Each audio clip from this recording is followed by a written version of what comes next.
اس وقت ہم جن حالات سے گزر رہے ہیں وہ بالکل وہی حالات کم و بیش ہیں جو تقریباً 1 صدی پہلے دنیا نے دیکھے تھے۔ پہلی اور دوسری عالمی جنگوں کے درمیان جن حالات کو پیدا کرنے کی کوشش کی گئی تھی، کم و بیش وہی حالات پیدا کرنے کی مکمل کوشش کی جا رہی ہے۔ پہلی اور دوسری عالمی جنگوں کے درمیان اتنے ترقی یافتہ ہتھیار دنیا میں نہیں تھے اور نہ ہی زمانہ اتنا تیز رفتار تھا۔ اب تیسری عالمی جنگ کی طرف دنیا بڑھ رہی ہے یا بڑھ چکی ہے یا تیسری عالمی جنگ کا آغاز ہو چکا ہے۔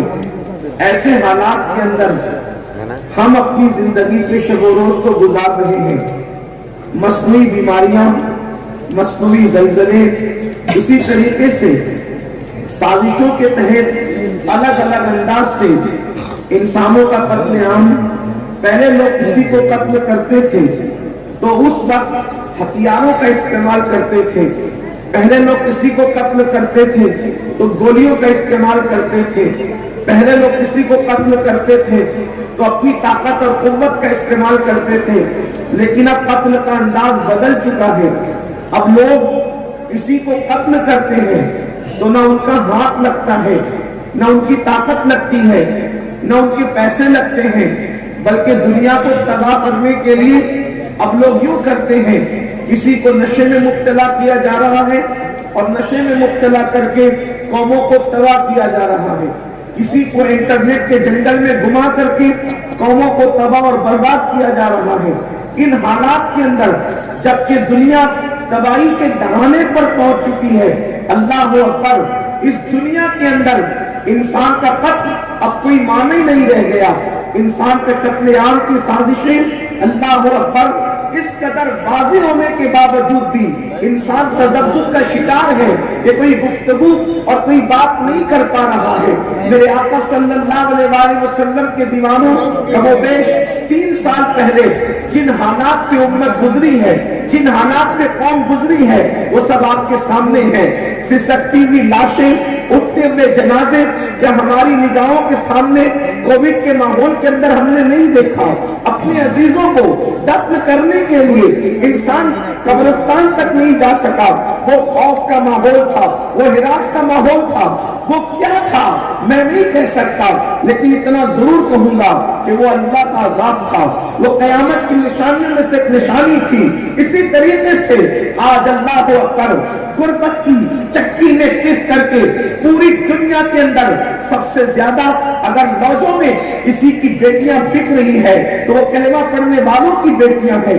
اگر سگنلوں پر کوئی بھیک مانگ رہا ہے برقع پہن کر تو وہ قوم مسلم کی بیٹیاں ہیں۔ میرے آقا صلی اللہ علیہ وآلہ وسلم کے پیارے دیوانوں، ان حالات کے اندر جبکہ کہیں بیٹیاں بک رہی ہے، کہیں پر بیٹیاں برقع پہن کر بھیک مانگ رہی ہے، کہیں پر فتنہ ارتداد ہے، اللہ اکبر، کل تک ہمارے مفکرین اور ہمارے دانشور یہ گفتگو کرتے تھے کہ ہماری قوم شراب پی رہی ہے، ہماری قوم زنا کر رہی ہے، ہماری قوم آوارگی کر رہی ہے، ہماری قوم گانے سن رہی ہے، یعنی کل تک کے تباہیوں کا سیلاب اور گناہوں کا طوفان جو ہے وہ صرف فسق و فجور تک کہا، اللہ اکبر، لیکن آج حالات یہ ہے کہ اللہ اکبر، اب فسق و فجور سے بڑھ کر کے قوم کفر تک پہنچ رہی ہے، قوم ارتداد تک پہنچ رہی ہے، قوم اللہ اکبر ارتداد کے دلدل میں قدم رکھ رہی ہے۔ صرف بیٹیوں کی آبرو نہیں جا رہی ہے بلکہ بیٹیوں کا ایمان بھی جا رہا ہے۔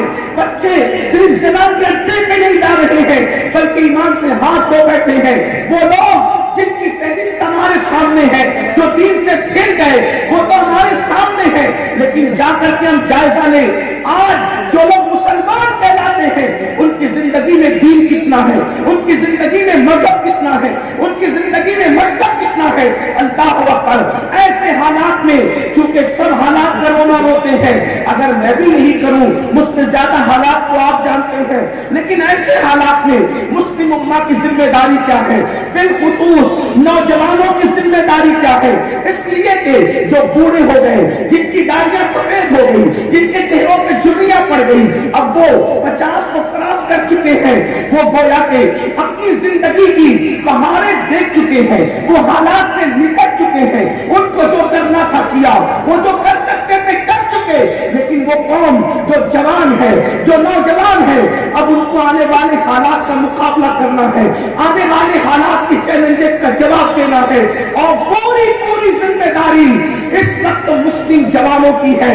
اس لیے کہ جوان کسی قوم کا سرمایہ ہوتا ہے، جوان کسی قوم کا بیمار ہوتا ہے، جوان کسی قوم کی زندگی ہوتا ہے.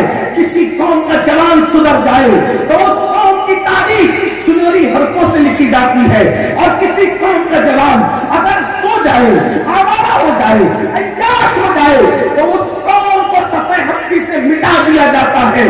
اللہ اکبر. اے میری قوم کے جوانوں، آؤ ہماری ذمہ داری کیا ہے اس پر ہم گفتگو کرتے ہیں.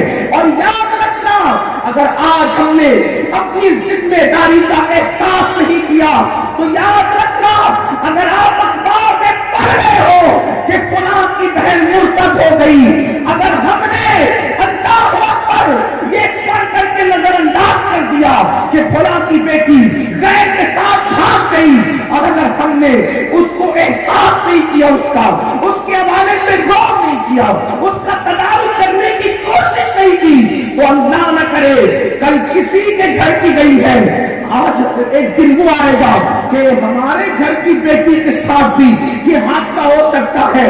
ویسے تو بیٹی صرف اس کے باپ کی بیٹی نہیں ہوتی، بلکہ بیٹی پوری قوم کی بیٹی ہوتی ہے. میں اس قوم سے مخاطب ہوں جو اپنی جان سے زیادہ اپنے نبی سے محبت کرنے کی بات کرتی ہے. میں اس قوم سے مخاطب ہوں جن کے جلسوں کا نعرہ ہے غلامی رسول میں موت بھی قبول ہے. میں اس قوم سے مخاطب ہوں جو اپنے نبی کو اپنی جان سے زیادہ قریب مانتی ہے. میں پوچھنا چاہتا ہوں، عشق مصطفیٰ کا دعویٰ کرنے والوں، مجھے بتاؤ رسول اللہ کی امت کی کوئی بیٹی جب کسی کافر کا ہاتھ پکڑ کر کے مذہب اسلام کو چھوڑ کر کے جاتی ہوگی تو اس وقت گنبد خضرا کے نیچے مکین گنبد خضرا کے دل پر کیا گزرتی ہوگی، اللہ کے رسول کے دل پر کیا گزرتی ہوگی. اللہ اکبر. آپ سے پوچھنا چاہتا ہوں، کبھی اپنے نبی کے دل کا خیال کیا؟ کبھی اپنے رسول کے دل کا خیال کیا؟ اللہ اکبر. وہ رسول جو کسی کو کفر پر مردہ دیکھ کر رو پڑے، کیا میری قوم کے جوانوں کے سامنے رسول اللہ کی وہ روایت